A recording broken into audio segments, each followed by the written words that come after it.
To our guests and participants, kindly switch your mobile phone to silent and kindly turn off your microphones and only switch it on when prompted to avoid interruption. Thank you very much. Assalamualaikum warahmatullahi wabarakatuh and a very good morning.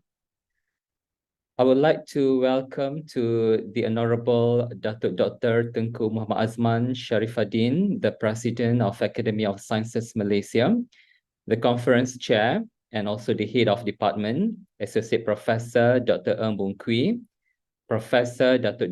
Azizan Baharudin, Director of Civilizational Dialogue Center, University Malaya, our distinguished panelists and participants, ladies and gentlemen.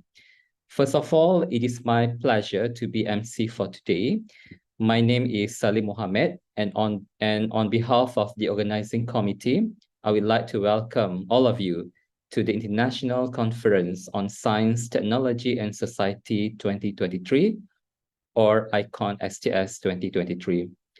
It is indeed our privilege to have you with us today. Distinguished guests, ladies and gentlemen, for your information, today we have about 30 participants and professionals joining this conference. All participants come together here to discuss and present their variable work, specifically on the roles of science and technology studies in resolving various sustainability issues. The theme of this year's conference is Regenerating STS for Sustainability Transitions. The main topic of this conference will be on how STS can be revitalized to significantly promote sustainability transitions, including fostering social and environmental justice, as well as promoting sustainable practices and innovations. It serves as a unique opportunity for scholars, researchers, practitioners, and policymakers to share their insights, experiences, and perspective on harnessing the power of STS to foster sustainable transitions. Distinguished guests, ladies and gentlemen, to begin with, I would like to invite Associate Professor Dr. Ng Boon Kwee, the Conference Chair, to deliver the welcoming speech. Please welcome Dr. Ng Boon Kwee. Thank you, Dr. Salim, our MC for today's conference.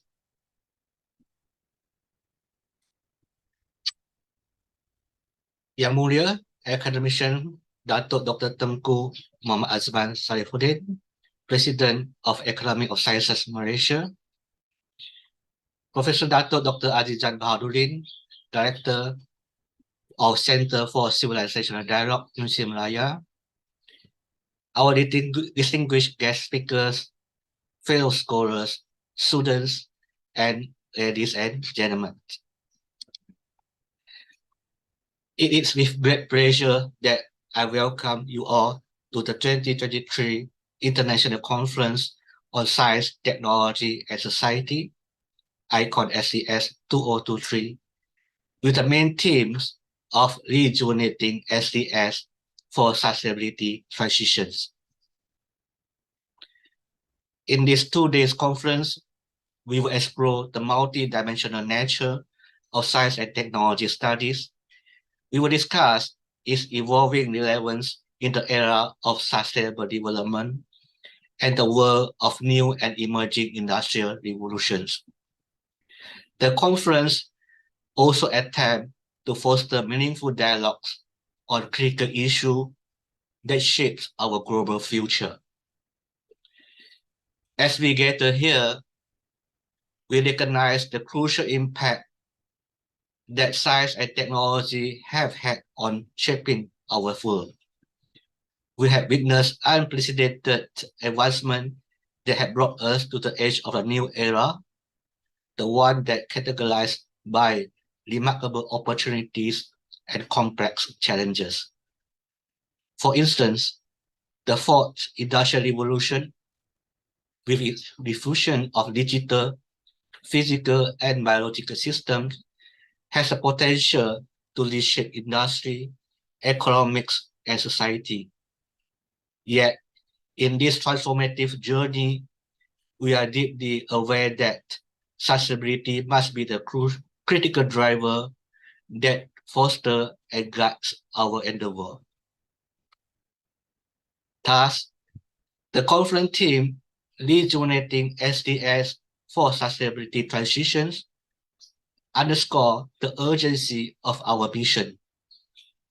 It serves as an important call for us to revisit the field of science technology studies. STS bridge the gaps between scientific advancement and societal impacts, forming a critical lens on the ethical, social, and environmental implications of these advancements. In an era where innovation is a key driver, STS stands as a custodian for responsible and inclusive development. Based on this background, iCon STS 2023 will delve into the following key topics that are not only at the heart of STS, but also form the focus of our journey towards sustainable futures, which are science and technology policy, dialogues and science diplomacy, science communications, public engagement in science and technology, philosophy of science, and ethics and law in science and technology. We will have 3 plenary sessions with 7 distinguished scholars in STS and sustainability. We will have 7 breakout sessions with 27 presentations and a forum by our alumni from the STS program. This conference marks a significant milestone in our collective pursuit of knowledge as we venture into the complex interplay between science, technology, and society, and the wider concept of sustainability. Ladies and gentlemen, this conference is co-organized by the Department of Science and Technology Studies, Faculty of Science, USM Raya, and the USM Raya Center for Civilizational Dialogue. These collective efforts underscore the commitment of both institutions to fostering meaningful dialogues and forging pathways towards a sustainable future. As we embark on this journey of intellectual explorations, let us remember that immense power we have as researchers, policymakers, thinkers, and doers. Our deliberations here will undoubtedly shape the trajectory of science, technology, and society. In a world encountering global challenges such as climate change, resources, and inequality, our collective wisdom has never been more crucial. I wish you all a fruitful and enlightening conference, one that set the tone for a future where science, technology, and society harmoniously coexist for the betterment of all. Thank you. Thank you very much, Dr. Ng, for the remarkable speech. We hope today's conference will benefit to all of us. Next agenda is the officiating speech by the Honorable Dr. Tengku Muhammad Azman Sharifuddin, the President of Academy of Sciences Malaysia. Bismillahirrahmanirrahim. Assalamualaikum warahmatullahi wabarakatuh. Good morning to all and welcome. Associate Professor Dr. Ng Boon Kwee, Head Department of Science and Technology Studies, University of Malaya, distinguished speakers and participants, I understand my good friends, Emeritus Professor Osman Bakar and Professor Azizan are speakers in this conference. I believe you are in good hands. Ladies and gentlemen, first let me thank the organizers for inviting me to deliver this speech. It is a true honor and privilege because I believe this conference is very important and timely. To the participants, congratulations, you made a good and wise decision because I believe that also this is one of the most important ways to contribute to the future of humankind. Congratulations also to the organizers for organizing this conference on science and technology studies that's focused on rejuvenating STS for sustainability transitions. This subject needs urgent attention because we don't not only need rejuvenation, but we may need to resuscitate STS. So what's the real problem of sustainability? We all know that we have only one planet Earth, and that's a shared ecosystem, and it is necessary for human survival. Human society seemingly has gone onto the path of almost self-destruction, and many would say that normal science is at fault. So let's try to examine this question. So when we speak about transitions, we need to ask the questions from what to what. Then there are the questions we need to answer. Why? How? Who? And when? So the fact that today's way of life is unsustainable, I think is now beyond doubt. In the last few days alone, we have heard of record temperatures around the world and many forest fires, some have killed, especially in Hawaii. Of course, we have to ask why this is happening. Basically, our life has become unsustainable because we are too materialistic, we are exploiting nature, we practice extreme self-interest, we are too greedy, and of course we create in the process inequitable societies. The root cause is actually knowledge, and especially knowledge in science and technology, its use and its application. In this new world that we are trying to create, there have been many words that have been used. I just quote a few. It's post-everything. Post-modernism, post-industrialism, and post-normal times. Change is actually the only constant, as they say. The concept of knowledge is undergoing change. Knowledge now is just not knowledge for one group of people. It is creating a knowledge system where the knowledge structures are formed as networks which are global in nature. Let me try to illustrate what I mean by just sharing my own transitions, my own evolution of thinking in the last 4 decades or so, by just quoting a number of books that influence my thinking.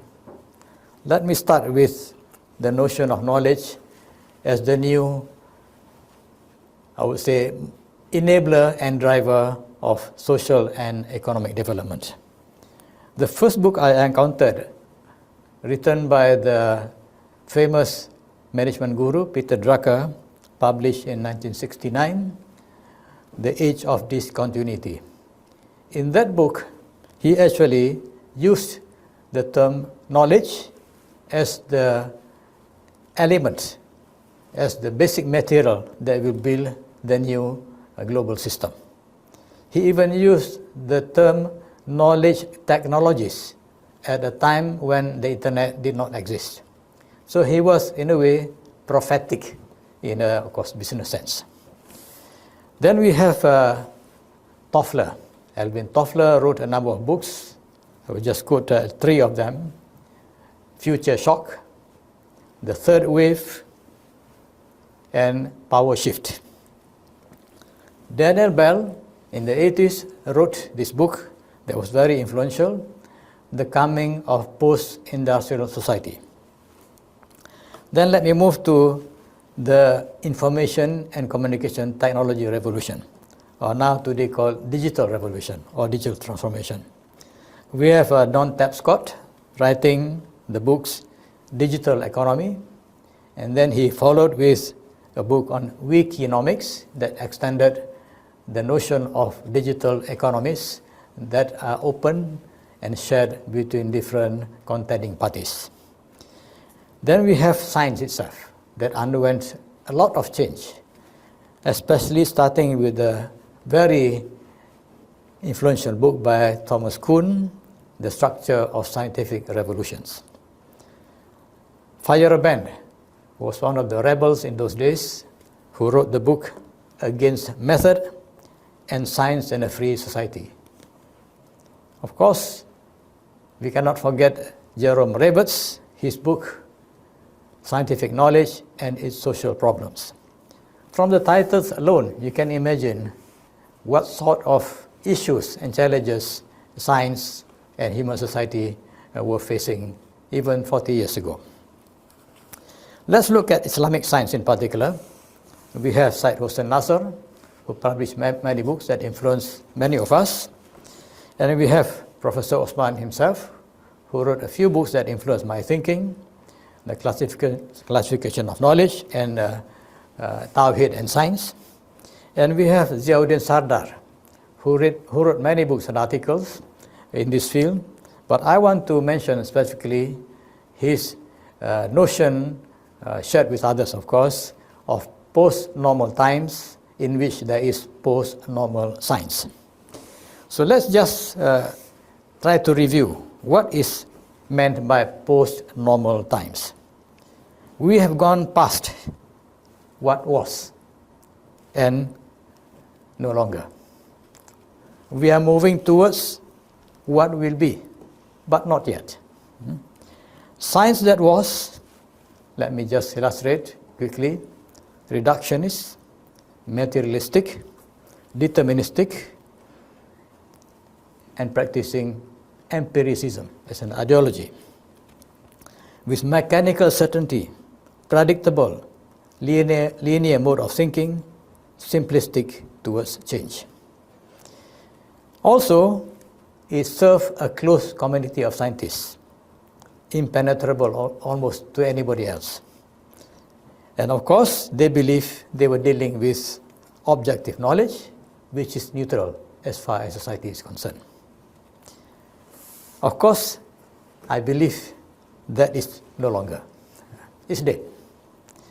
Science in the making will have to be an open community where scientists share what they do with the rest of society. The key stakeholders must be included, the peer groups, the people in the public sector, private sector, civil society, all interested parties should be able to participate in science. Because of this openness, we have a more complex society. So we have to deal with complexity in many ways, in human knowledge, maybe if there's such a word, human knowledges in the plural. There will be contention, there will be concerns and priorities, of which scientists alone cannot decide. The networks that we will build are again global, they are nonlinear, and they are not always stable. So these are political processes that are implied will be put to bear on all the decisions made by scientists and together with the community. So we have actually, to repeat, nonlinear systems which have multiple equilibrium states, many instabilities, and of course we have to manage these uncertainties and instabilities. Human values play a very important role. Life principles are equally important. So science becomes reintegrated into society, holistic, and knowledge systems will be put to bear on social, economic, political, and other kinds of development. So at the end of the day, we need to look at governance systems, human governance systems that will actually be used to manage science, and science can no longer be left to the scientists alone.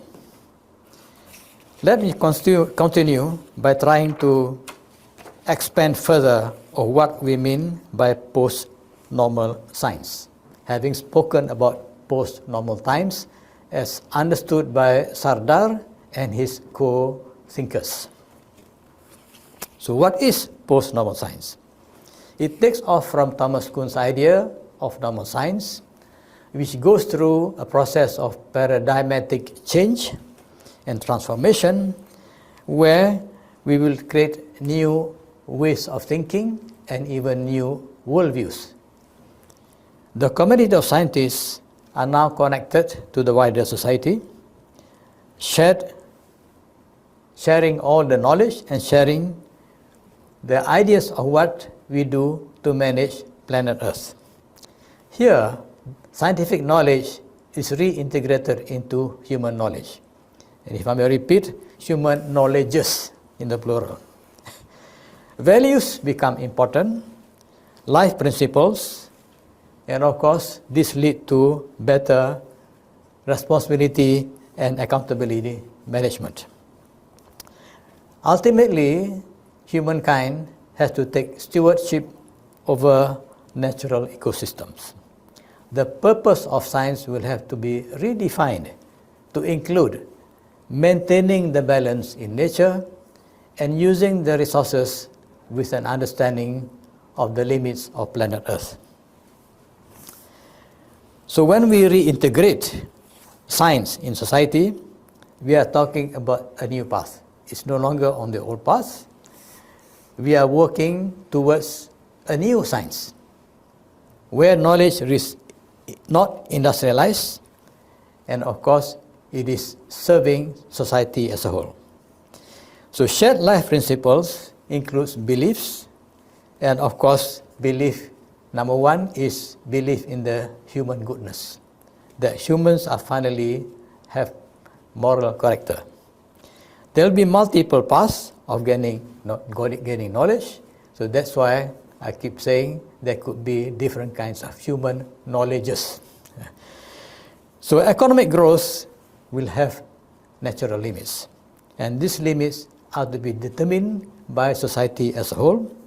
What nature can provide has its natural boundaries, and of course, humankind must maintain balance in this new kind of human and natural ecosystem. So when we speak about all these issues and challenges, of course, we have to go back to the beginning. So I would like to end by saying we have to know where we are. We have to know where we want to be. And based on all this understanding, we have to chart the way forward. Let me mention just a few things about what we do at the Academy of Sciences Malaysia. There are many reports that have been done, some of which are of course restricted because they were commissioned, but many are actually available online. I will mention just two. One study we did about 5 years ago is Malaysia Foresight 2050. Here we did technology foresighting, and we actually determined that the future is not merely technical, but also social, political, economic, etc. So, in our conception, the desired future for Malaysia is one where we have good leadership and, of course, good governance. We also will produce from that good leadership economic growth that is reasonable, but more importantly, it is equitably shared. So that's our Foresight 2050. We have also done recently what we call the 10-10 socio-economic Malaysian STIE framework. Here, on the, it's a 10 by 10 matrix obviously. On the rows, we have 10 technologies that drive the future. On the columns, we have 10 socio-economic drivers. So by using this 10 by 10 matrix, we can actually develop policies, strategies, and development programs that actually will enable science and technology to play a fundamental role in building the society of the future without claiming or believing that scientists alone can make those decisions. So how do we call ourselves to action? Let me just ask the two questions that are well understood. If not us, then who? If not now, then when? I think you can answer the question yourself. Thanks again for the honor, and let's re-examine our basic assumptions about science and technology, reframe science, technology, and society, and move forward to rebalance what has been imbalanced by normal science. Thank you. Thank you very much, Dr. Tengku Azman Sharifuddin, for a meaningful speech and officiating for International Conference on Science, Technology and Society 2023. So thank you for your kind cooperation, but please stay online for our first plenary session that will begin at 9:55 AM, according to our schedule. Ladies and gentlemen, it's 9:55 AM, so please begin our session. I am honored to introduce our moderator for the first plenary session on policy and dialogue, our Iron Lady, Dr. Zida Fatima Muhammad. Dr. Zida is currently Associate Professor at the Department of Science and Technology Studies, STS, and the founding director of the University Malaya Sustainability and Development Center.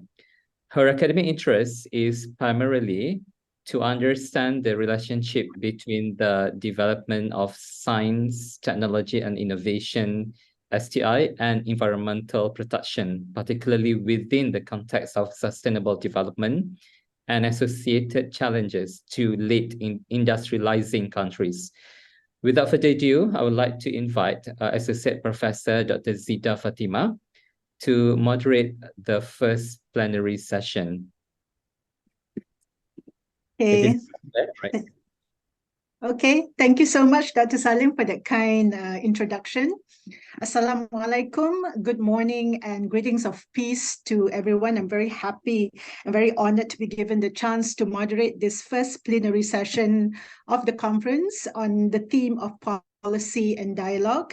It's a good kick-off theme, I feel, as it is useful for us to begin the conference with a broad overview of the big policy issues and dialogues and how we can rejuvenate STS for sustainability transitions before we deep dive into the more specific areas of interest in the subsequent plenary and parallel session. And we are very lucky to have such wonderful and distinguished speakers with us today for the first plenary session, all international speakers.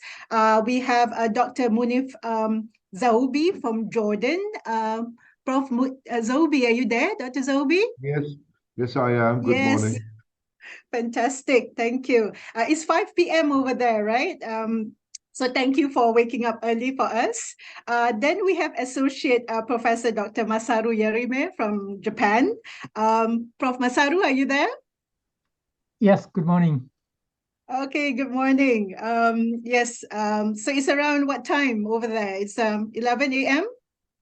Well, actually, I'm based in Hong Kong, so actually the same. You're Hong Kong. Sorry. Yes, you're in Hong Kong. That's right. What time is it in Hong Kong now? Actually, it's the same, right? 9:55. Yes. Yes, thank you. And Prof. Dirk Lobach from the Netherlands, who unfortunately cannot be with us live as it is about 3 a.m. over there in the Netherlands, but he has kindly provided a recording for us today. Before we begin, let me explain to you the format of this session. We have 3 speakers, so they will go one after the other. For each speaker, I will first read their brief biography, and they will then be given about 20 minutes each to deliver their talks. To each speaker, hope you don't mind, I will ring this bell 5 minutes before the time is up and double ring when the time is up, yeah? Can you hear me? Can you hear the bell? You can, yeah?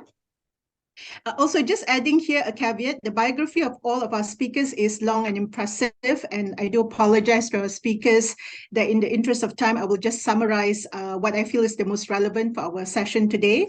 To the audience, during the time of the talks, you are welcome to submit your questions through the Q&A box so we can have a nice interactive session as well. I will probably take 1 or 2 questions after the talk, but we can spend more time with a collective Q&A at the end of the talk within the remaining time that we have. So, okay, great. Let us start with the session. Our first speaker is Dr. Munif Arzoubi, who is also a PhD alumnus of the department. It's so nice, Dr. Zoubi, to see you again, and I'm sure the juniors and the staff at the department can take a lot of inspiration from you. Dr. Zoubi received his bachelor's and master's degree in civil engineering in technology and management, both in the UK in the 1980s, and after becoming involved in global development work, he pursued his PhD at our department at the University of Malaya. Dr. Zoubi currently serves as the science advisor to the Interaction Council IAC, which is an independent international organization that mobilizes the experience of a group of former heads of state and statesmen from all over the world. Formerly, he served as the Director General at the Islamic World Academy of Sciences, or IAS, and he was also the founding director of the World Sustainability Forum. Over the last 3 decades, Dr. Zoubi has devoted his energies to humanitarian causes, to sustainable development, to science diplomacy at all levels, and to bridging scientific and technological development and political divides between countries, cultures, and civilizations. He has given many lectures all over the world, written numerous papers and books, members of many professional organizations in various fields, and actively involved in writing policy reports, which includes the UNESCO Science Report for the chapter on Arab states. So indeed, Dr. Zoubi has a lot of experience and I believe wisdom in understanding the challenges and opportunities in the development of science and technology in driving sustainability transitions within the context of development and developing countries. With this background, Dr. Zoubi will kick off the session with his talk entitled STI Policy and Dialogue for Development and Alternative Narrative. The screen is yours, Dr. Zoubi. You have 20 minutes. Thank you. Thank you very much. Good morning. I'm glad to be here. I would like to acknowledge first the presence of the eminent president of the Academy of Sciences Malaysia, Tengku Azman Sharifuddin, and the head of department of STS at Dr. Inge Bunkwi, and all my colleagues at the Department of Science and Technology Studies at and all friends. Okay, so the ideas that I will talk about this morning include a number of issues that have been on the global radar recently, issues related to human development. So the ideas that I will talk about this morning include issues that are very much on the international global radar in terms of issues that humanity faces. I will be talking about the SDGs and trying to again emphasize the importance that all of us as human beings and as institutions and governments have to place on the SDGs, and talk about the ways and means through which we as individuals, individual countries, individual institutions try and do to achieve the Sustainable Development Goals. I'll talk about the effect of the COVID-19 pandemic and how that has changed thinking related to the 2030 Agenda on Sustainable Development. And I'll be proposing a new idea, a couple of new ideas as to what that all means for the science policy practitioners and those involved in the decision-making process in the domain of science, technology, and innovation policy for development. So these are the issues very much on the radar these days, the 17 SDGs and the 169 targets emanating from the Agenda for Sustainable Development. Issues that have been very much on the radar, in fact, since the Millennium Development Goals. Issues such as water, energy, food, health, agriculture, biodiversity, climate change, wealth creation, contribution to human civilization and culture of peace. My argument is that through science, technology, and innovation at the national, regional, and global levels, we have the means, we have the power to address insecurities in such domains. Science was, is, and will remain as the best means for us to achieve such targets at the local, regional, and international level. So there is the issue of water.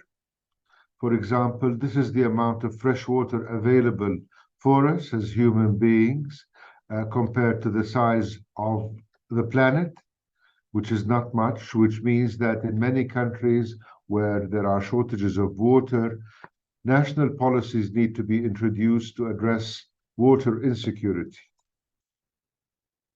Energy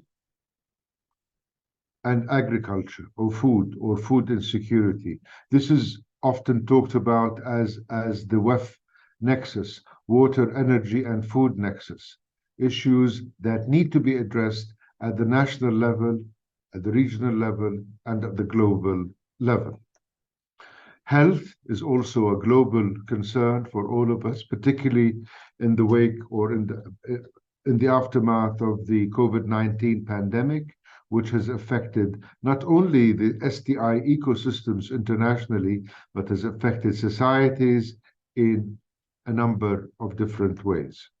Biodiversity is also a critical issue that we need to look at always when we're talking about socio-economic development through the utilization of science, technology, and innovation.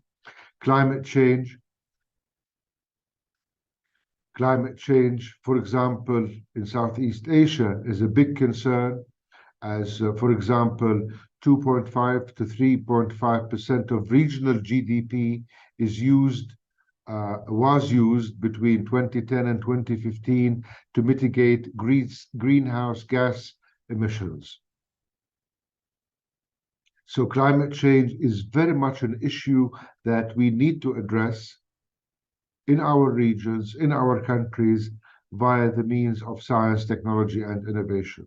And as Tanko Azman Sharifuddin mentioned, and many others in the past have done as well, we need science to create wealth.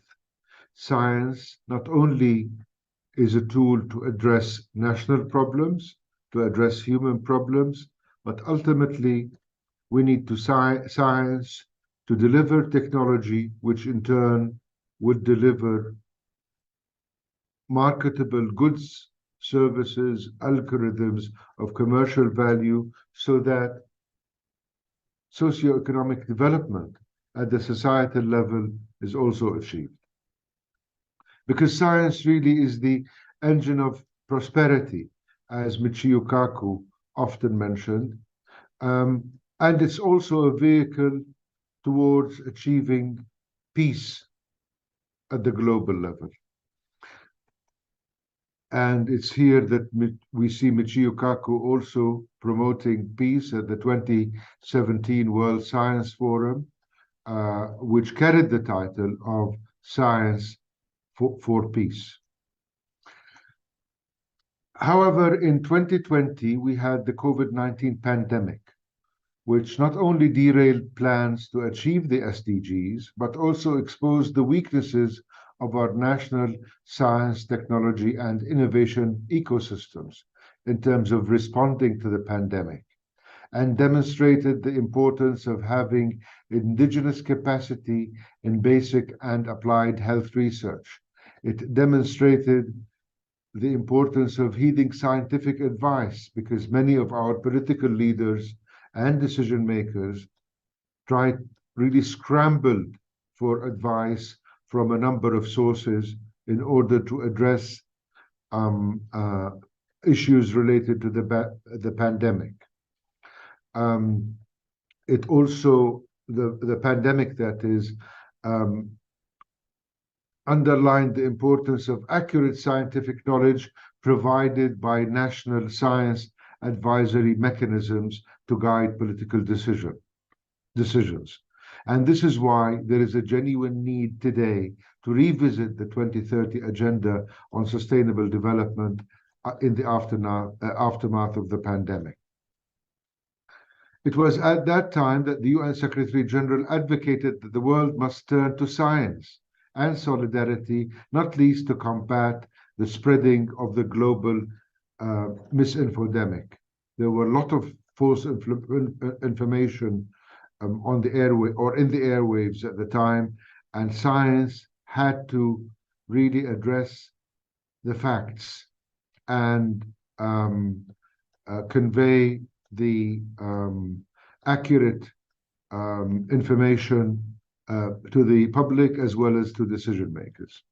So that has been the narrative for the last few years, really. And the alternative narrative that I'm thinking of today, or for the purpose of this conference, is rather than talk about science, technology, and innovation for development, and here I'm quoting extensively from the excellent book by Tansiri Omar Abdulrahman, entitled The Essentials of Science, Technology, and Innovation Policy, where he talks about the evolution of the science policy into the science and technology policy, and how it eventually resulted in the policy for science. This process, that is, resulted in the concept of science for technology, for development, focusing on harnessing science and technology for national development. So this has been the concept that's very much on the mind of science policy practitioners over the last 20 years.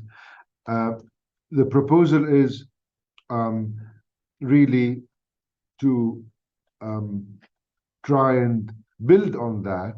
And these are examples of activities and conferences that have been organized throughout the South, throughout the Islamic world, where the emphasis was on development, activities including conferences on science, technology, and innovation for sustainable development, biotechnology for development, information technology for development. So the proposal that I'm promoting really is trying to think of a new concept, and that is science, technology, and innovation for development, evolving into science, technology, and innovation for human security. And this is in the aftermath of the COVID-19 pandemic, when we all felt at some point insecure in terms of health, in terms of travel, in terms of our food insecurity, in terms of our water insecurity, and so on and so forth. And this has been talked about in the past. I, for one, mentioned this in the UNESCO Science Report when I promoted, together with others, that the stability and security of OIC countries cannot simply be a function of military security. Long-term security and prosperity is much more complex than that.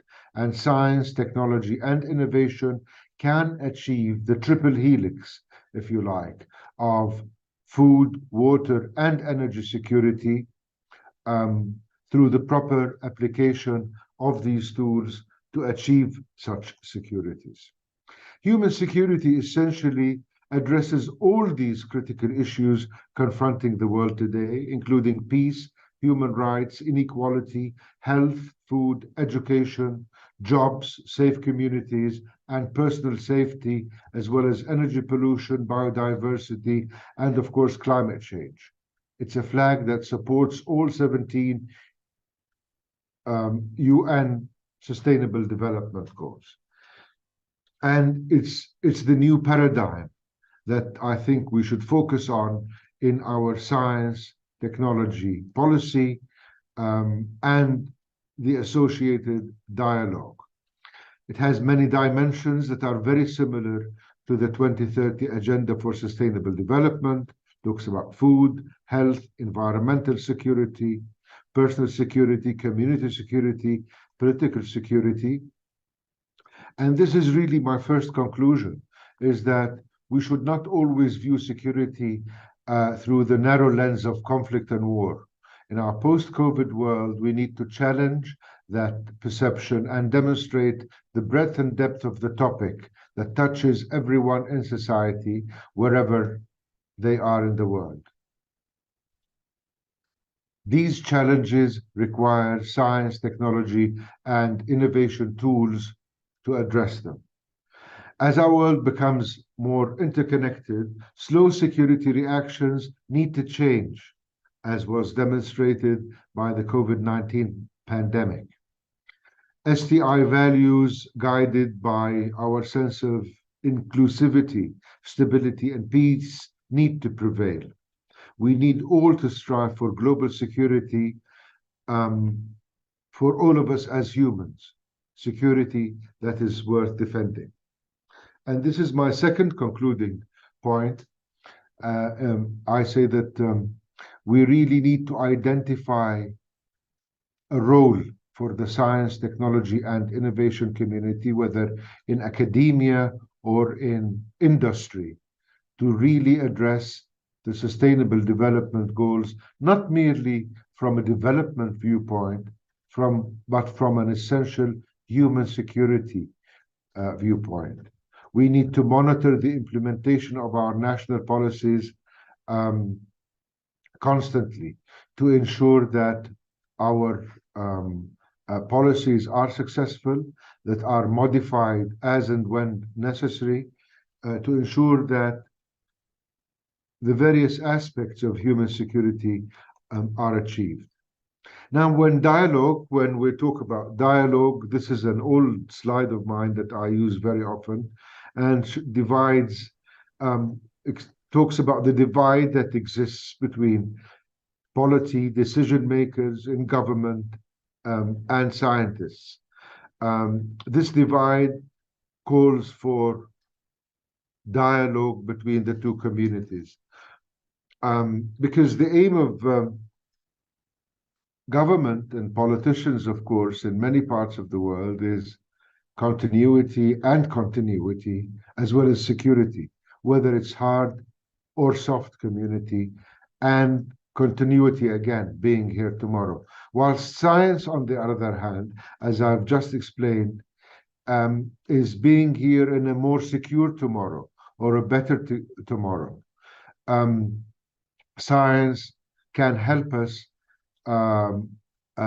look forward to a more secure future by mitigating, eliminating, and addressing risks. Now, the gap, I think, between the two communities essentially is that stems from the fact that too few politicians understand the possibilities of science, or understand the limitations of science, or the long time scales it can take to develop an idea into something that will benefit the community. Scientists, on the other hand, do not understand how politicians function or how parliaments operate in terms of budgets or deadlines or legislation and so on. And many scientists have no idea how political processes work. They do not appreciate the pressures or timescales that politicians face. And this is where the STI polity dialogue comes in. So my first conclusion really is that I propose that we should think of a paradigm shift in terms of how and why we have science, technology, and innovation ecosystems and policies, my proposal is that rather than development as such, we need to start thinking of human security with all its components and aspects, because that is the way to get across to politicians, decision makers, and the private sector, particularly in the light of the COVID-19 pandemic. My second conclusion is that a genuine bridge has to be built, a metaphorical bridge, that is, between politicians and scientists, again, to highlight the issue of human security with all its aspects, and also convert a lot more politicians into supporting science, technology, and innovation as a means to achieve all the above objectives encapsulated in the concept of human security. And last but not least, I would congratulate University Malaya on maintaining its rank as Malaysia's top university. We're all proud of UM, and long may it continue to be a world-leading organization in the domain of higher education. Thank you very much. Thank you so much, Dr. Zalvi, and thank you for the motivation to University of Malaya, and also to highlight the document by Tan Sri Omar, the SDI Policy for Development. I think it is a must read for our students as well. Thank you as well for the comprehensive talk. I think you really sort of open up start thinking about what is the narrative. You are trying to highlight that human security is one of the things that we need to emphasize, especially in the context of developing countries. And how do we bridge this conversation between scientists and politicians? And, how do we understand the perspective of, both sides? I have questions, but I think I will give an opportunity for any quick questions from the audience. If you have any, you can ask verbally or write your questions in the Q&A. Anyone who wants to ask questions? No? Okay, maybe, we need to warm up a bit, but I do have several questions, Dr. Zalbi. In Malaysia, the SDGs has been used a lot as a policy tool, and you were highlighting about human security as, a way forward in which we need to emphasize. How do you see SDG as a useful tool in encapsulating those areas of human security that you stated? Do we need a new tool, or we can use the SDGs, the indicators probably needs to be refined to address the new narrative that you were talking about? Thank you very much. That's a very good question. I think the SDGs, or the 2030 Agenda for Sustainable Development, as you know, was agreed upon in 2015. And then 5 years on, we had the COVID-19 pandemic, where we noticed that a lot of our plans to achieve the SDGs were actually derailed completely by the pandemic. And countries had to abandon their national plans to achieve the SDGs for at least a year or a year and a half or even longer to address the pandemic.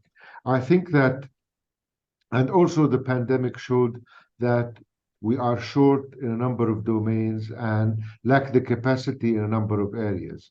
And this is why I and many others highlight the question of human security, which encapsulates not only the objectives or the goals outlined in the 2030 Agenda for Sustainable Development, but also introduces a sense of urgency in the hearts and minds of decision makers. Urgency to move faster, move quicker, take better decisions in order to address all the challenges that a country or a community faces. So I think we need to revisit the 2030 Agenda for Sustainable Development, and we really need to revise our national policies that aim to achieve the 2030 Agenda for Sustainable Development and try and view that from the angle of security, which means more urgency, more resources, and more regional collaboration to try and achieve the targets at the national level and contribute to achieving the targets at the regional and global levels. Right. Thank you so much, Dr. Zaubi. I think that opens up a lot of reflections as well. And I encourage our, especially our students, especially the postgraduate students, to really reflect on that, because we covered a lot about on the issue of SDG as a policy tool. And I think it would be nice to pick your brain as well, Dr. Zaubi, on how that can be used more effectively in our local context. So I think we will have another session at the end for a collective Q&A, but for now, we will go to the next speaker. So thank you, Dr. Zaubi. We'll see you again at the end. Right, so the next speaker will be Dr. Masaru Yarime. I have the privilege to know about Associate Prof. Dr. Yarime's work since my PhD days, and it's always insightful listening to him and have him here with us today. So Dr. Associate Professor Dr. Yarime has a bachelor's in chemical engineering at the University of Tokyo, a master's in similar field in Caltech, USA, and a PhD in economics and policy studies of innovation and technological change at Maastricht University, the Netherlands. He's currently an associate professor at the Division of Public Policy and the Division of Environmental and Sustainability of the Hong Kong University of Science and Technology. He also has appointments as visiting associate professor at the Graduate School of Public Policy at the University of Tokyo and honorary associate professor at the Department of Science, Technology, Engineering and Public Policy at University College London. His research interest centers around science, technology, and innovation policy for energy, environment, and sustainability. This was the area that he is generally known for, but currently it's exciting to see him connecting his years of working in green and sustainable innovation with areas of emerging technology and data-driven innovation, including artificial intelligence, the Internet of Things, blockchain, and smart cities, to address contemporary challenges of sustainability and how this can provide new implications and directions for public policy and governance. His research interests also reflected on the editorial board of international journals that he is serving, which includes Sustainability Science, Environmental Science and Policy, Environmental Innovation and Societal Transitions, Frontiers in Sustainable Cities, and Data and Policy. So as we kicked off with the development perspective by Dr. Zaubi earlier, we will now move on to a more high-tech and future perspective in STI policy by Associate Professor Dr. Yarime, with his talk in looking into the opportunities and challenges in public policy in the governance of emerging technologies for sustainability transitions. The screen is yours. Dr. Yarime, you have 20 minutes. Thank you. Okay, thank you very much, Lisa, for your kind introduction. Yes, currently I'm working at the Hong Kong University of Science and Technology, particularly focusing on science, technology, innovation policy for dealing with energy, environmental, and sustainability issues. So I'm very pleased to be invited to give a talk at this conference, particularly because of the theme is the rejuvenating STS for sustainability transitions. So today's talk, I'm going to just briefly elaborating on the key challenges we face in the context of emerging technologies, particularly data-driven innovation, because we can now increasingly use a lot of data collected from a lot of devices like smart meters, autonomous vehicles increasingly available, and IoT devices, and also buildings. Somehow, I think now we really need to appreciate all the cutting-edge emerging data-driven innovation to address sustainability challenges. So I think the first we need to look at what are the key features of data derivation so that we can think about how we effectively utilize data derivation to address sustainability challenges. So basically, we have a lot of data coming from different sources which are not traditionally available or accessible. So a kind of process datafication is going on. And then that because of that, a vast amount of diverse kind of data available. So we need to apply big data analytics so that we can really get insights by analyzing a lot of data available. And then we could extract some of the key findings from these data analytics, and then we need to make decision. And then hopefully we could use the findings for creating the values for sustainability and also human well-being. So here we basically need to think about data science, and domain expertise. And increasingly, data would be available and accessible. And then we need to think about all the new data sources, devices, IoT, drones, satellite images.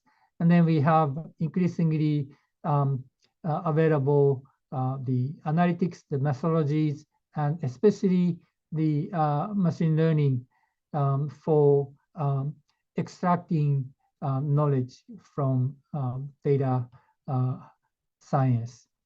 And then I think one challenge would be how we can integrate all the findings from data analytics with domain expertise. So sector-specific knowledge or application-specific knowledge so that we can integrate the data analytics and domain expertise. And that would be increasingly a critical challenge in tackling sustainability challenges like climate change and the circular economy.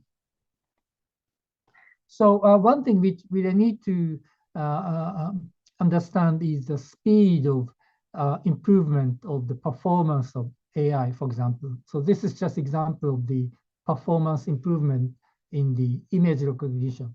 So as you can see now, the performance AI is now better than human baseline.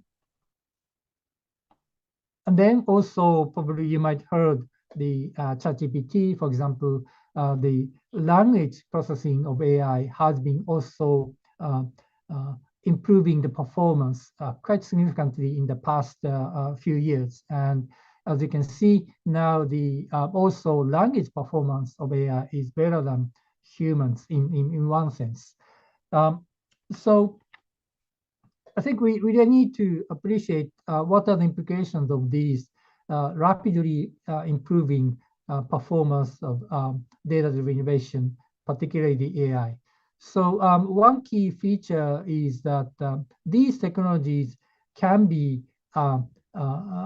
applied to the real-world usage and experience so that they improve their performance by using all these actual applications. So what will be really important is to have the ability to learn from real-world use and experience, so that how we can manage to this kind of ability to train ourselves and machines. And then, which means that we then need to think about the capability to improve the performance by adapting to the changing environment, because the machine continues to improve its performance by using. So I think when we really talk about the sustainability challenges, we really need to now appreciate and understand the human-machine interactions.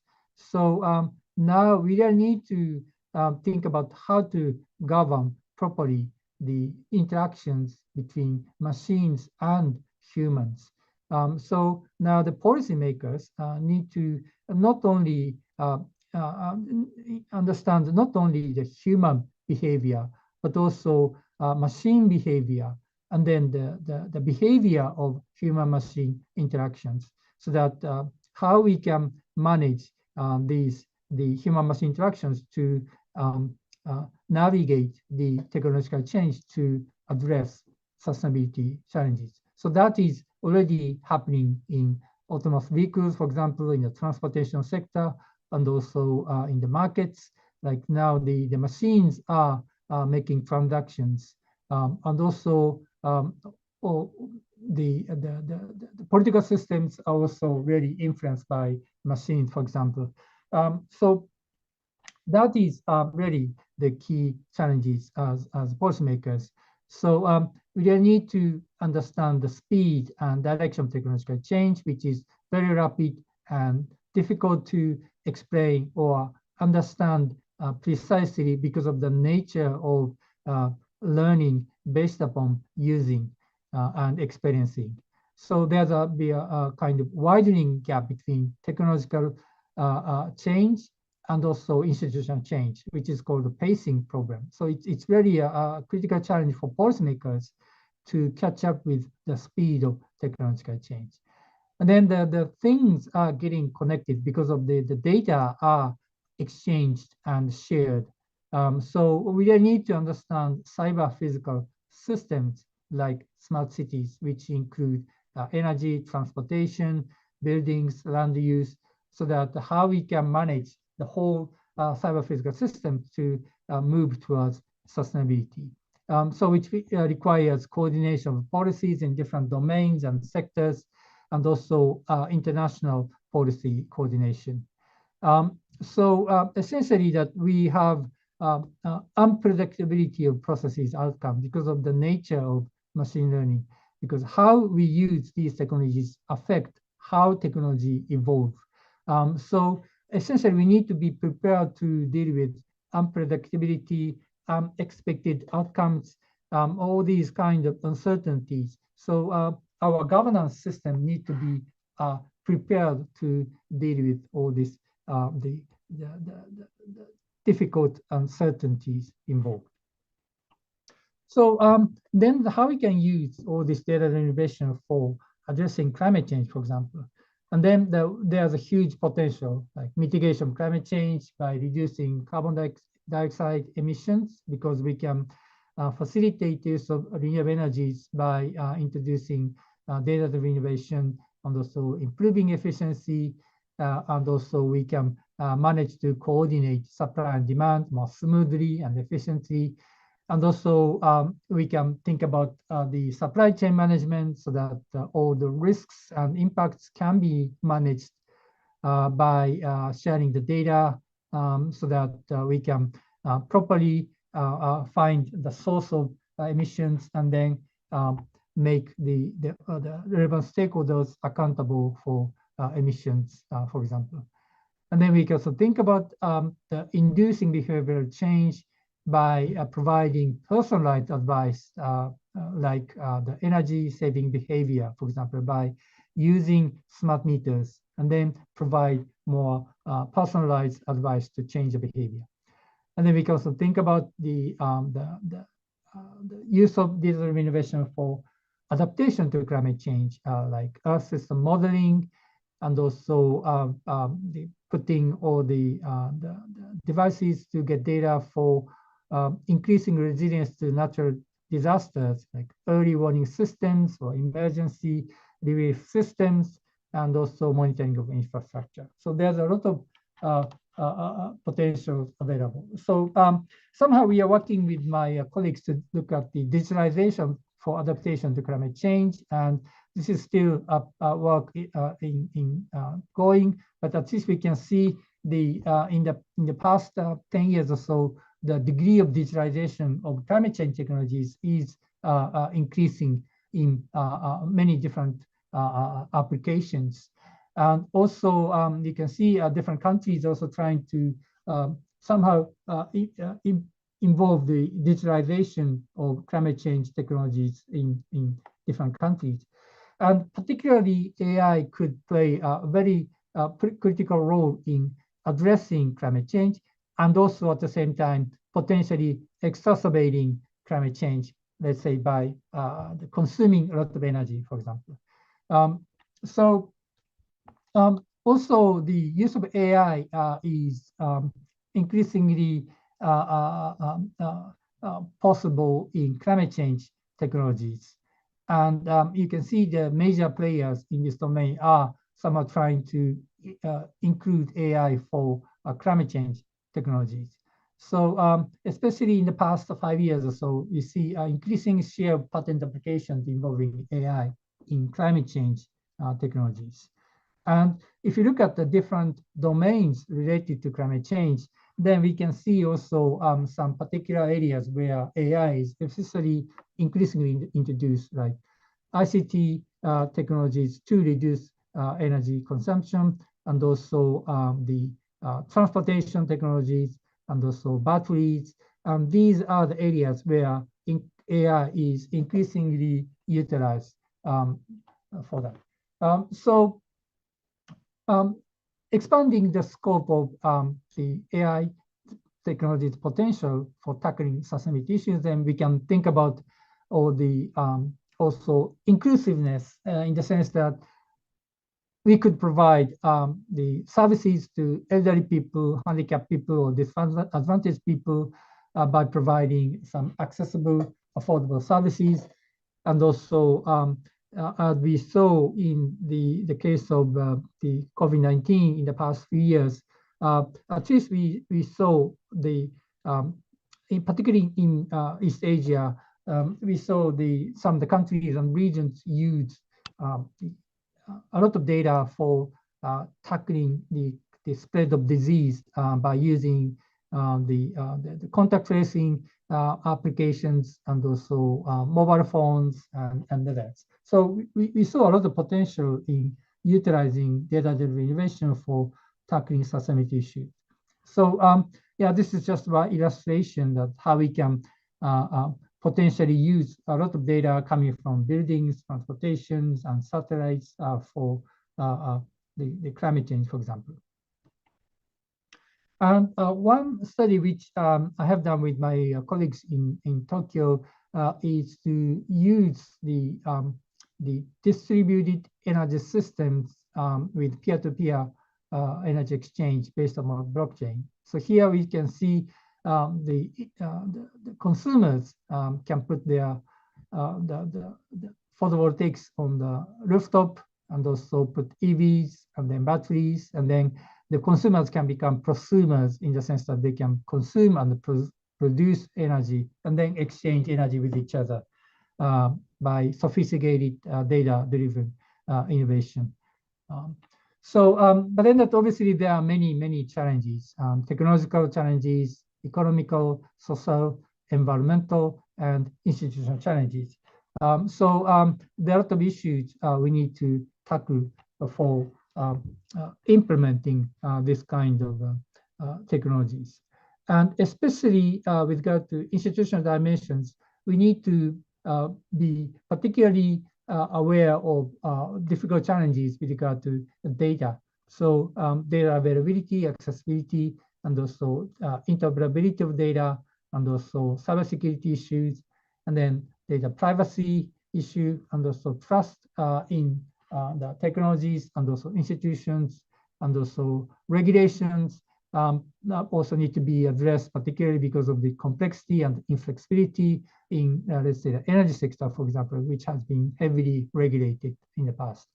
And then also lack of standardization, and also increasingly the regulation, like general data protection regulation introduced by the EU, but increasingly adopted in other countries.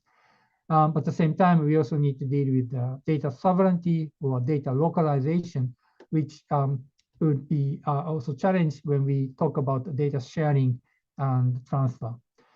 So in the end, we need to come up with a kind of governance system to deal with data by involving multiple stakeholders.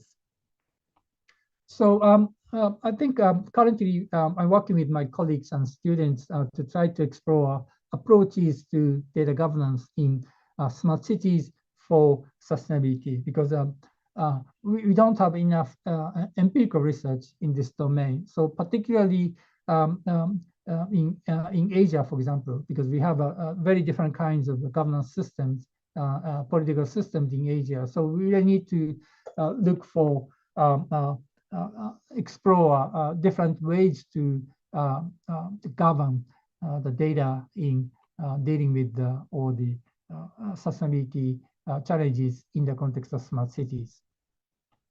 So there are many issues we need to address in data governance. So for example, what kind of data are collected, who owns data and who has access to data, and for what purposes can we use data, and then how data are managed, and then what incentives are provided to data disclosure and sharing, and then how do stakeholders participate and engage in data governance in an inclusive way. And then in the end, that we need to somehow measure and evaluate the impacts of data on creating innovation for tackling sustainability challenges. So yeah, a lot of issues we need to think about, but we can identify at least three the needs or kind of demands, in the sense that individuals, they really need to be protected with regard to privacy and also security. But at the same time, we see increasingly key players in the private sector, particularly platform companies. So they have their commercial interests. So they have their own stake in this domain. And then that we need to think about the public interest, like public health in the case of COVID-19, and then environmental protection, like climate change, and then the sustainability broadly. So how we can balance all these the needs in creating innovation, but at the same time the somehow navigating innovation to achieve public interest sustainability. So here we can think about the three types of approaches to data governance. So the data trust, independent data trust, and also data linkage platform and government-led approach. So independent data trust has been somehow proposed for the past years, and especially in countries like UK, Canada, and these countries are trying to address this data governance challenge by creating independent entity, so that they can somehow independent from all the major players, so that they can manage data in a fair and also open and inclusive way to make all the decisions about data collection and data use. But then that was actually proposed in Sidewalk Toronto in Canada a few years ago. But then in the end, the project was abandoned. It was said that it was because of the COVID-19. But then there are a lot of actually criticisms to this data governance system in Toronto, including the lawsuits. So I think it's still very important to try to obtain kind of the consensus in the local communities, so that the data is properly governed based upon all the engagement and participation of relevant stakeholders. And then this is a kind of another approach, data linkage platform proposed by the Japanese government, which is more distributed or decentralized, in the sense that data providers and data applications are quite diverse. And then they are really not managed by the central authority or entity, but a data linkage platform is established to try to connect data sources and applications by setting up a kind of the open platform, rather than the particular entity manages all the data. So this is more kind of data decentralized data approach with more facilitating the data connections. So that is another approach. And then we can see also the government-led centralized system. And this is the case of the Shenzhen in China with regard to the data collection system. Then, so in this case, that the government led the role of collecting and managing data for different applications. Well, there are different ways of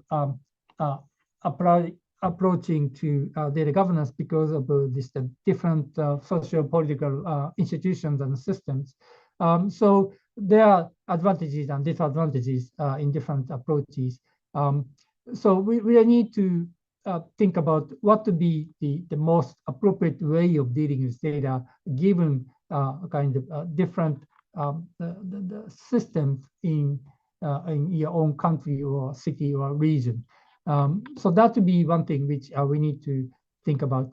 And also what we found very important is to what extent that the data held by private sectors can be accessible for public purposes. And that became quite evident in tackling COVID-19, for example. But then increasingly, how we can use a lot of data available and held by private sectors for facilitating our behavior to address climate change, for example.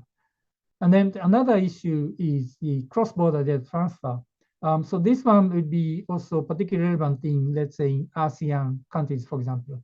How we can facilitate data transfer so that we can use all this data for training AI, for example. But at the same time, you also need to be aware of all the challenges involved in data localization and data sovereignty, which is increasingly emphasized by some countries in the world. So how we can facilitate coordination, standards, and practices so that we can manage data properly in a collective way. And also, we need to make sure that stakeholder participation and engagement in data governance, especially given the very kind of asymmetry in the capacity and ability in dealing with data between big tech companies and also the citizens and also local governments, for example. So how we can manage this equal, inclusive participation, engagement in data governance so that all the values in local context can be reflected in the data governance system. And then in the end, that what we found would be particularly important is how to maintain trust in institutions involved in data governance, in the sense that in the end, that essentially all the people need to trust in institutions, because otherwise the people are not really willing to provide their data or are happy in providing data. So essentially that how we can manage trust in institutions would be particularly important. So all these issues are now important. And then the especially in the context of the sustainability, we need to have some more specific challenges. For example, sorry, Dr. Profierime, just another 2 minutes, yeah? Okay, finished it. So impact assessment, so how we can assess the data innovation for facilitating sustainability. And then also how we can manage the kind of evolving and interactive nature of AI development. So how to manage kind of this kind of evolving and iterative nature of AI development. And then in that sense that we need to come up with some ideas to enhance societal capacities for learning and adaptation. So some of the government introduced regulatory sandboxes or living laboratories. These kind of societal experimentation will be quite important. And then in the end, how we can share the benefits coming from all the data-driven innovation, particularly the people in a disadvantaged situation, and also, globally speaking, low and mid income countries. Just in the end, I'd like to let you know that I'm currently collecting papers focusing on data and sustainability for the journal Data and the Policy published by the Cambridge University Press. So I'll be really I'd like to encourage you to submit your papers for this special collection of articles. And also, I'm now the specialty chief editor for the Frontiers in Sustainable Cities for the section on innovation and governance. So this will be also a good arena for discussing these challenges in this domain. So thank you very much, and I'll be happy to receive comments, questions, and suggestions. All right, thank you so much, Prof. Yarime. That was a very, very rich presentation, a lot of food for thought. I have a lot of questions myself. I think we can see that the challenges moving forward in terms of this, digital transformation is really, it's mind-boggling, and it's very challenging indeed for various countries around the world. And there's different ways in which we need to think about STI policy and also the governance approach that needs to be applied based on, different contexts in different countries. I have a lot of questions, but I think I will open the floor first for any questions, if there are any. Yes, okay. I have two questions. Yes. Can you introduce yourself? Hi, good morning. I'm Nubaila. I have two questions for Dr.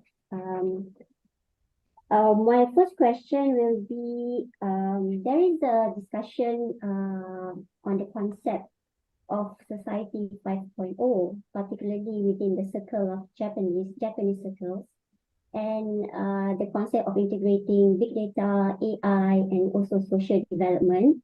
Do you have any comments on the prospect of this concept to be adapted in the developing countries such as Southeast Asia? And my second question is on the blockchain networks. I read that recently there is an article about how the AI intelligent machine will dominate the blockchain activity, particularly as AI agents is very good in doing investment and also trading. So how do you, what is your thought on this and in terms of threat and also opportunities, and whether we need to differentiate between the AI agents and also user in the blockchain networks? Thank you. Yeah, thank you very much for very important questions. First, I think I understand that now the inclusivity or inclusiveness is particularly important in addressing the sustainability. For example, in the case of sustainable energy, we need to provide a kind of modern type of energy to everyone. I think now that we also need to think about the data, use of data, the benefits of using data and sharing data should be also given to everyone. I think that will be particularly a critical challenge in the sense that, as I mentioned briefly, now we have some really the big tech companies, and they manage all the data through platforms.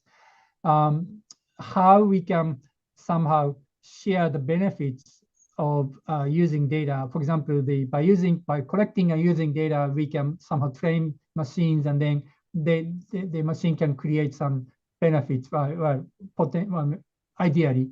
But then that's how we can share the benefits of data to everyone. So I think that would be really a big challenge. So I think as I mentioned, the data trust is one way of trying to achieve that, in the sense that we create kind of some independent entity so that that entity try to manage all the data. But then that what happened in Toronto is that people are not necessarily trust in that kind of entity, particularly if that entity is somehow established by the private companies, for example. even though it is regarded as it's meant to be independent, but then how we can really manage this independence, for example. I think that really depends upon the institutional environment in different countries and regions. And then we need to come up with a particular way of dealing with data, and then that particular way of involving the people or the stakeholders in the process of data governance, so that the views and interests and also incentives are somehow reflected in data governance, so that data can be properly collected and managed and used. Yeah, to be honest, I don't have any answer to your question, but somehow we need to struggle with testing different kinds of approaches and then learn from others' experiences, so that in a way, I think it's important to create a system to share the experiences. So, for example, I'm now involved in G20 Smart City Global Smart City Alliance, and then they are trying to come up with some model policies, and then try to encourage different cities across the globe to apply these different policies, so that how these policies can work in different contexts and conditions, and then try to share the experiences, what worked well or what didn't work well, and so that. So I think in that sense, it would be quite important to have that kind of arena where we can share the experiences by making somehow mistakes and trying to learn quickly. And then, yeah, with regard to the blockchain, so for example, in the case of the distributed energy systems based upon blockchain, which I mentioned in my presentation, and then the one thing which AI can address is the smart contracts there. So by using AI, then that somehow we can somehow automate all the transactions based upon all the fluctuating energy demands and consumptions and productions.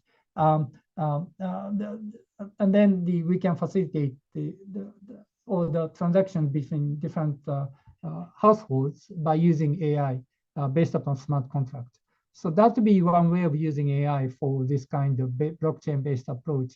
But then that, yeah, as I mentioned, there are so many problems about to what extent that we can disclose data about energy consumption to others, because that would be actually quite important in the context of the privacy and the security. So there are still many challenges in this domain, but there are many initiatives across the globe. Okay, thank you, Prof. Yerime. I was thinking as you were talking, as we talk about just climate transition, we have to now think about just digital transformation as well, and how do we balance the two? Okay, before we proceed to the next talk, there's another question from Prof. Sujata Raman, another of our plenary speaker in another session. Prof. Sujata, would you like to, can you voice out your question? Thank you. Thank you very much, Professor Yarim, for that amazing overview. I was wondering if you could maybe speak a little bit to the fact that AI is also going to exacerbate climate change because of its energy footprint. As you know, and I think you briefly mentioned that, but I was wondering if you could say a bit more about how policymakers can actually recognize and tackle that problem.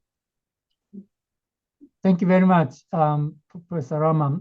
Yes, that is actually a critical challenge. And actually, I'm now working with my student on this topic for his PhD thesis. Yes, this is a really critical challenge, because we see a kind of, well, somehow we expect an explosion of energy consumption because of all these data centers established in different parts of the world. And as we see increasing use of AI in different domains and sectors, and then that, yes, we could really expect potentially a huge increase in energy consumption in the world.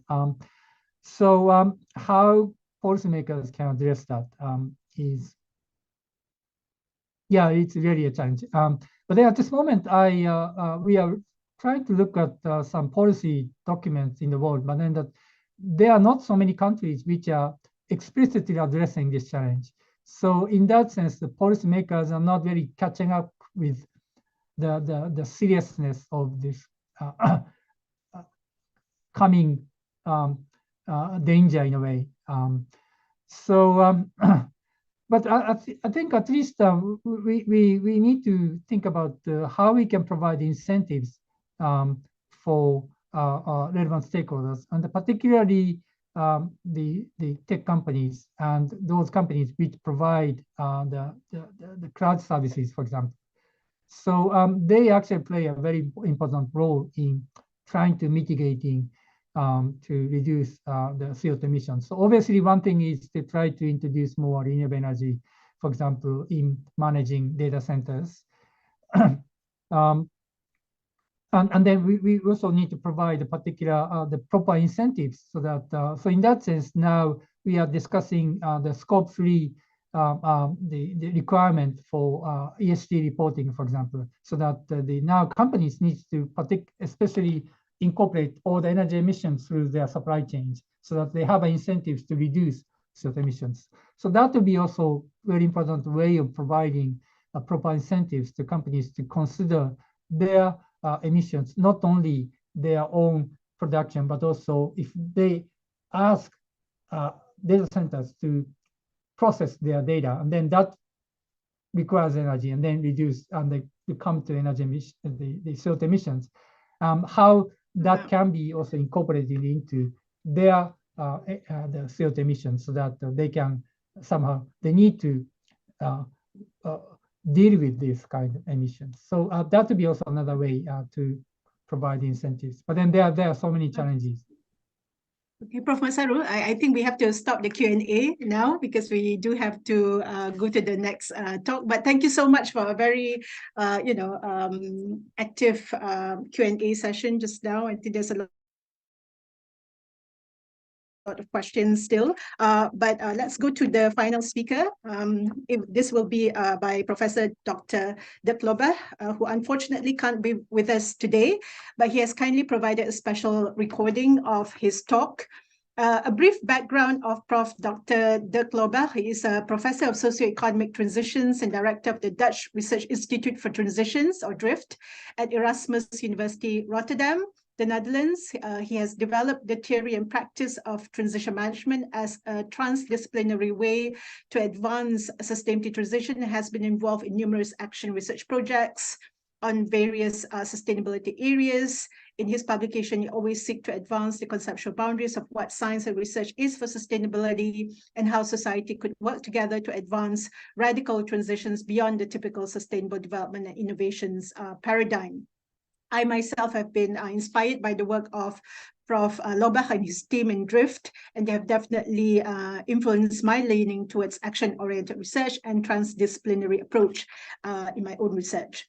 So in his talk today, entitled Unlocking Sustainability Transitions Research Towards Transdisciplinarity, which is a good follow-up to the talk by Dr. Zoubi and Prof. Yarime in terms of the complexity of this problem, and on how he provides a take on how transdisciplinary research on sustainability transitions has taken place and what he thinks needs to be rejuvenated by the research community as a way forward. So unfortunately, Prof. Lobbach can't be with us live today to answer your question, but still, if you have any question, just post it in the chat, and we will compile them and we will send to him so he can provide his response. And if we have a bit of time, we can continue with the Q&A with Prof. Yarime and also Dr. Zoubi. So now let us listen to the video recording of Prof. Lobbach's talk. Over to the technical team. Dr. Aisha and Dr. Aini, please. Hello there. My name is Dirk Lobbach. I'm a professor of socioeconomic transitions, and I'm very happy to present to you today on transition management. I'm very sorry that I couldn't be able to be present real life in the panel. I'm fast asleep in the middle of the night in the Netherlands, but thanks to modern technology, you can listen to my presentation. I will talk for 20 minutes or so on unlocking sustainability transitions research. I've been working as a professor in socioeconomic transition since 23 years. Well, actually, I started out as a very young researcher, just graduated from university, and I entered into this emerging field in the Netherlands. A group of scientists came together, basically facing the question, how is it possible that we know that we are on an unsustainable development pathway? Economically, we are on a collision course, and we are unable to change direction. How is that possible? And they came up with the idea or the concept of transition as a potential answer to that problem. Over time, I did my PhD in transitions research. I got my PhD in 2007 on transition management. I will explain a bit about it. And I became, in the end, director also of DRIFT, a Dutch Research Institute for Transitions, which is a social enterprise of Erasmus University. And we try to advance and accelerate just sustainability transitions in a transdisciplinary way. And I want to talk to you about that and what it implies for how we as researchers do our work. The second affiliation I have, it's on the right here. I'm an academic lead at our university for the Design, Impact and Transition platform, which is a strategic initiative to transform the university from a traditional descriptive normal science positivistic institute into an academic institute that's actually helping the kind of transitions that we want. And this is also the core of my presentation. And the picture on the right, a lot of you that are familiar with transitions research will know it. It's the multi-level perspective. And it's one of the basic concepts in transitions research. A transition being defined as a process of structural, nonlinear, systemic change in a dominant regime that takes place over a period of decades. This is the original definition that we use. Obviously, the concept of transition has a much longer origin, and it's a concept that's been being used in a lot of different disciplines, from demography to philosophy to physics to psychology and so on. And the most fundamental characteristic of transitions is its non-linear or shockwise pattern of systemic change. So this is the starting point. Me as a sustainability transitions researcher, I work from a sense of urgency that I see the need for change everywhere, for fundamental transformative change everywhere, but it's not happening. So the question that drives me in my work is how can we intervene or interact with society around us to increase the chances that the kind of desired transformative and disruptive changes happen, rather than the kind of unwanted shocks and crises that happen to us. So that's one way to interpret this definition of transitions. But what you see on the right here, the multi-level model, it takes a rather different approach. It takes a snapshot approach to try to understand how do systems work? How can we understand a system? And it's a very useful model and a useful starting point, as it differentiates between the more institutionalized structures, what is called the regime, the more emergent alternatives, the niches, and the environment within which these regimes operate, the landscape. And transitions are explained as the outcome of the interactions between these different landscape, these different levels. I'll come back to that. So the origin of our interest in transitions is our inability to transform. And this is a graph that really illustrates this predicament. And I've been working, as I explained, for over 20 years in transitions research. And during that time, we still see hardly any progress. We see the climate change graphs and the CO2 emissions in our atmosphere increasing. We see our policy responses that are failing. And the multi-level model and the regime concept is very useful in explaining that inertia. And the concept of regime comes with the idea of path dependency. The idea that in society, in a societal setting, people together organize themselves in a way that becomes locked in. So we develop collectively shared values, cultures, ideas, discourse. We develop structures. We create economic incentives, organizational structures. We build physical infrastructures, and we develop certain routines and behaviors. So think of the mobility regime. We build highways. We buy cars. We develop gas infrastructures. We come up with all sorts of rules for road safety and so on, but also incentives to stimulate people to drive cars, or we subsidize fuels. So over time, these regimes are basically the way that we get used to do things together. But it's also very difficult to escape from it because we've grown accustomed to it, we've invested in it, we've built our careers on it. So regimes explain path dependency, but obviously they are not transitions. A transition is a fundamental change of a regime. So what happened in the transitions research community is that this multi-level perspective and taking this sort of outside view on externalizing yourselves as a researcher and looking outside to societal systems is a very comfortable practice. We can describe historical transitions, we can empirically analyze how a regime works, we can identify elements, and this has become very successful part of the transitions community. And it's basically the socio-technical transitions research. It's in line with the academic regime, I would argue. It takes a normal and positivistic science approach. So scientists are supposed to be neutral and objective and descriptive, and we look at society as it is, or we look at historical transitions and we try to describe and understand it and maybe formulate some recommendations based on it. And in all these historical transitions, but also what is easy to analyze in a neutral way are technological innovations. And all these historical transitions were driven by technology and technological progress. So a lot of the socio-technical approaches, which are very dominant in the transitions research community, they in a way reinforce these path dependencies by describing what is, by coming up with ways to improve on it, by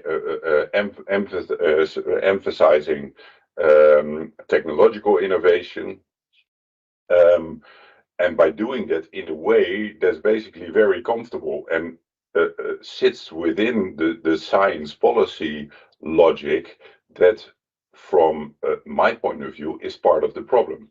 Scientists as external, objective, neutral observers, describing reality as is and formulating recommendations to improve it, and then throwing those over the fence to policymakers that then selectively take what they want and only use those recommendations basically to improve what already is, which is path dependency at its core. Luckily, the transitions research field is also broader, and I'm maybe provoking a bit by dismissing socio-technical research too much. I think we borrow a lot from it also in our work, and it provides a really solid basis. But my argument really is that we need much more of the alternative approaches, which are more socio-ecological, trying to understand the dynamics in ecosystems and how they affect us. but also more of the social institutional, which is actually the approach that we are taking at Drift and a lot of other action researchers in our network. The social institutional approach, emphasizing and looking more at cultures, power, behavior, let's say the softer factors in transitions, but also taking a much more experimental approach to look at the transitions that we want. But that then comes into what is now often being called or referred to as transformative research. It's basically a whole different ballgame from the traditional academic and descriptive way of looking at things. Because if we start to move towards the transitions that we want, that are basically in the future, that are not there yet, they're not transitions yet, and they need to be explored, we become more normative. So we need to engage with policymakers, with communities, with entrepreneurs to basically figure out what is it actually that we want and why isn't it working, and why is the knowledge and the alternatives that we see, why are they not transferred into practice. And that implies that research should take an inherently normative approach, questioning basically the status quo and the path dependencies, including those within academia, and a much more experimental, co-creative, transdisciplinary action research approach in working in and with practice to advance or to try to accelerate desired transitions. In a way, the claim that I'm making here is that transitions, as they are analytically conceptualized through the multi-level perspective, don't really exist. They're only a mental construct. What transitions are ultimately is just a sequence or an accumulation of all sorts of small transformative steps. So in the end, all we can do as researchers is think about the big picture and the radical transitions that we must want, but then really bring it down to an everyday practice of a policymaker or a citizen or an entrepreneur that is struggling to make small steps. And that really also implies a move away from the traditional management and policy discourse. I won't go into detail here, but what we see in the European context, but I guess this is a general phenomenon, is that the dominant logic in policy and in a management environment, the regime there, you might say, is really evolving when it comes to transitions around creating plans, setting long-term targets, organizing very rational processes of policy structuring and policy making, trying to identify and minimize risks, trying to identify solutions for problems. And this whole policy process is really a way to not really take action. And it always starts from the existing context, the regime, and tries to improve upon it rather than fundamentally challenge it. A transition governance policy management logic would take the alternative, would start by stating that the current policy and management regime is fundamentally failing to deliver the kind of transformative changes that we need. And I think the evidence there is overwhelming when you look at the reports of the panel on climate change or biodiversity, but we can also look at a more lower level when you see how the policy regime, but also markets are failing to deliver a transformative change. It's not in their interest, actually. So what is needed is a different kind of logic that takes a more systemic approach, thinks about the radical transitions that we want and we might anticipate through the disruptions ahead, and takes a much more selective approach in creating coalitions of actors and people that are already feeling the urgency and are already moving towards transition. And then on the short term, it is essentially very experimental, adaptive, and as we say, learning by doing. So over time, as transitions researchers, we developed all sorts of tools and tricks. You can read all sorts of handbooks and methods and papers on that. I won't go into detail. But the essence of it, and this is a figure that we use often now to describe how we understand transitions, but it's also our core tool to organize transition conversations in and with practice. Basically, transitions are the outcome of processes of build-up and breakdown, which is also what we learn from the historical transitions research. And underlying it are these different patterns. So as regimes, and this is the upper line from the top left to the bottom right, over time, regime structures, cultures, and practices destabilize, start to become more critical, more and more people within a regime context start to question it, and that can be a prelude to chaos and ultimately breakdown and phase out.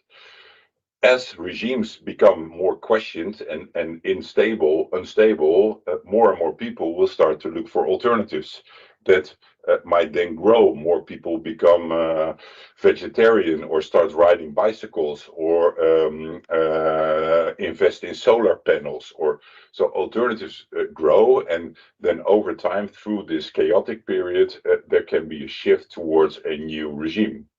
But this is all sort of speculating, you might say, in the future, because in a lot of ways, our society is still on the left side of this chaos. Maybe if you look at specific transitions in specific countries or at a more local or regional level, we do see some evidence and examples of transitions. And solar energy is one example that have moved through this period of chaos, and we see emerging new regimes. But in general, this is still a meta concept, an idea that action researchers are exploring. So what we do very practically is try to we interact with policymakers, people within a practical environment that start to feel like, okay, we are stuck, and optimizing the existing is not good enough on the long term. So depending on the dynamics that we find, we can come up with different types of interventions to stimulate or to help desired transitions advance. So when we are in a very early stage, there we call it transition arena. It's much more about bringing together front runners, trying to create a new discourse, and doing these backcasting kind of exercises. Thinking about, okay, how can we create a transition narrative to make other people aware of what's coming and to empower the alternatives? When we see that actually happening more broadly in a societal system, there's much more a role for researchers to bring together proactive or changing client incumbents with the emerging alternatives. And in the Netherlands, we work a lot with this transition governance mix. We do a lot of projects with policymakers that are really about trying to not only identify what are the alternatives and the innovations, but also what needs to be phased out. So mentally starting to think about, okay, on the long term, we need phase out policy, or we need to stop using fossil fuels or subsidizing them, or we need to stop with intensive meat farming, for example. And the third element, transform the existing, is then about how can we adapt the rules and change the context so that these desired alternatives become more prominent. There's an example from an urban mobility project that we did, which involved like 150, 200 people in my city, from small-scale initiatives to policymakers to big companies, basically creating a shared dialogue around the future of a city without private cars and mobility for all. More and more, we're getting into this 3.0 phase, where we start to see as transition researchers that certain regime structures are really collapsing, and the alternatives are actually there. And we're now working a lot with design communities to start thinking about, okay, we want ultimately an economy that is nature positive, that is still providing our basic needs and to much more people, but in a way that regenerates and rejuvenates ecology. A regenerative economy, a donut economy, circular economy. There's an emerging wave of economic concepts there. And the interesting thing is that in many ways we see that the alternatives are there to create food systems that are regenerative, but also produce enough food. That we can design cities without private cars, with clean mobility, and that prioritize cycling and walking. We can build houses that are energy positive. We can come up with economic systems that support local economies, and actually prioritize value over financial profit. There are abundant examples there, but I'm also out of time. I want to end with a few words on the implications of what I have tried to present. In summary, I think too many researchers, also transition researchers, are stuck in a traditional approach to science, describing and analyzing problems and formulating recommendations. My presentation is a call for academics to step out and to start become much more explorative action and transformative researchers. And I know that also requires a change in how academia is organized in our academic regime. A lot of colleagues and I are working also on that transition. It is happening. And it will accelerate if more researchers join this movement of transformative research. And I hope with my presentation that I have inspired you, or at least stimulated you to start thinking about it and maybe create some space for transformative research yourself. Thank you for listening, and I hope you have a very successful conference. All right, it was a very inspiring talk by Prof. Lobach. However, in the view of time, we don't have much time at the moment, so we won't be opening up for Q&A, for the collective Q&A. But I would like to invite Dr. Zaoubi and also Prof. Yarime to give some concluding thoughts, and also maybe some of your ideas about transdisciplinary research, and what is the last message you want to give to the audience. So maybe we can start with Dr. Zaoubi. Thank you very much. I think from this morning's session, since the main theme of the conference is transition, I think we need to be involved or promote a number of transitions. In the case of my presentation, I'm proposing a transition from the concept of science, technology, and innovation for development into science, technology, and innovation for human security. Now, the advantage of this sort of transition, if it were to be implemented by governments, is that it involves not only quantitative elements as manifested by the Sustainable Development Goals, but it also includes qualitative elements. The concept of security is much broader than the concept of development.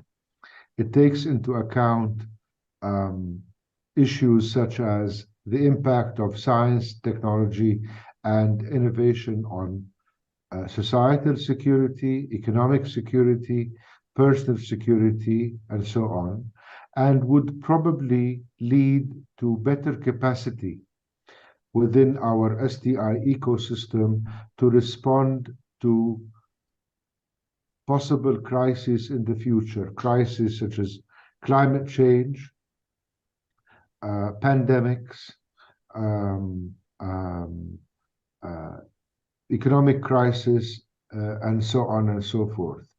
I think this is the major policy element that we can talk about today and for the foreseeable future. And I think by adopting this transition, if you like, to quote the previous speakers, we are able to better influence politicians and policymakers into investing more in science, technology, and innovation, and building up the national capacity to predict, mitigate, and address all sorts of crises that may come up in the future. This is my conclusion as a result of this morning's session.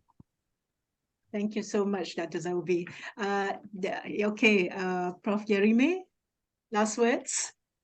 Yeah, thank you very much. I think what was emphasized by Professor Lobach was one of them is the experimentation. So that I think in his terminology, the niche creation, and then how to bring that the variation at the micro level can be brought into the mainstream. So in that sense, I really think that we really need to try to do things experimentally by doing something new, by getting stakeholders involved at the small scale initially, but then to try to bring it to the mainstream. So I think that is particularly relevant for emerging technologies. As I mentioned, that we really need to learn by using these technologies or by doing something new, so that because we don't know how these new technologies can be effectively utilized for tackling the sustainability issues. What are the benefits and what are the problems, and we don't know because of the nature of these evolving technologies. So we really need to create such a space. Also, policy makers need to think about to make sure that we really need to have a space to make experimentation so that we can learn and then we can bring it to the mainstream. So I think that will be really important for, particularly in the context of evolving technologies for the future. All right, thank you so much. Once again, a big thank you to our wonderful panelists for such a mind-opening and insightful session. Dr. Zaubi, Associate Professor Dr. Masaru Yerime, and Professor Dr. Dirk Lobach. A big virtual applause for them. And another big thank you as well to our participants for listening and for your active participation as well. It has been a pleasure moderating this session, and I wish everyone a fruitful time during the rest of the conference today and tomorrow. Dr. Salim, back to you. Thank you. Thank you very much, Dr. Zita, for moderating this session and all our panelists. So I'm sure that we have learned a lot from this session. Okay, so distinguished guests, ladies and gentlemen, the parallel session 1 will start shortly at the dedicated room 1A and 1B. Before that, just a reminder, after the parallel session and lunch break, please return to this main platform for the second plenary session that we start tentatively around 2 p.m. Right, so our technical team has prepared the rooms. Perhaps our technical team can show on the screen. And the participants kindly make sure to select the right room and also ensure that you are in the right room.